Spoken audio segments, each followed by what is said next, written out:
குடும்ப தலைவனுக்கு என்ன வேணும்? என்ன வேணும்? நல்ல குடும்ப தலைவிக்கு என்ன வேணும்? புத்தி இல்லைன்னா குடும்பத்தை நடத்த முடியாது.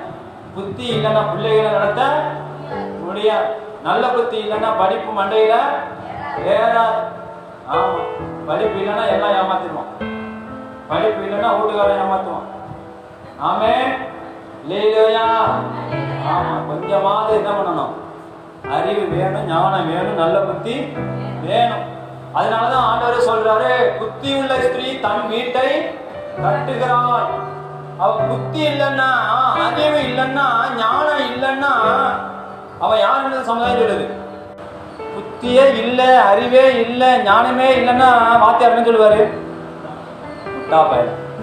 நம்மளாம் யாரு? புத்தி உள்ள ஸ்திரியா முட்டா உள்ள ஸ்திரியா?